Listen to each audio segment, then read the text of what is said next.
A young woman named Sarah had just moved into a new apartment. It was a charming little place with hardwood floors and big windows. Perfect for plants. Her landlord, Mr. Thompson, seemed nice enough during the initial tour, a bit old-fashioned, perhaps, but polite and professional. Things started smoothly. Sarah paid her rent on time, kept the apartment clean, and didn't cause any trouble.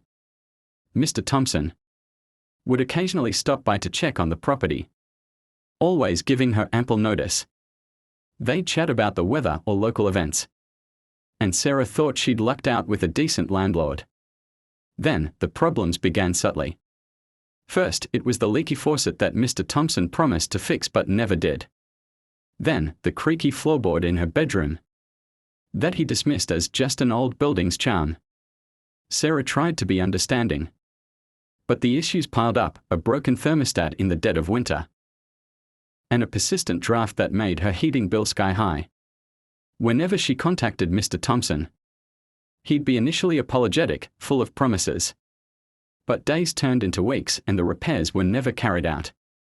He became harder to reach, his friendly demeanor replaced by curt responses and excuses. Sarah felt trapped. Moving was expensive and time-consuming, but living in a deteriorating apartment was taking a toll on her well-being. One day, returning from work, Sarah found a notice on her door. It wasn't about the repairs. Mr. Thompson was raising the rent, citing increased maintenance costs. Sarah was furious. She gathered all the evidence, emails, photos of the damage, her complaints, and decided to fight back. She researched tenant rights, contacted local advocacy groups, and even considered legal action. It was a daunting process, but Sarah was determined not to be taken advantage of. The experience changed her. She became more assertive, more aware of her rights, and more involved in her community. The story doesn't have a neat ending. Landlord-tenant disputes are complex and outcomes vary.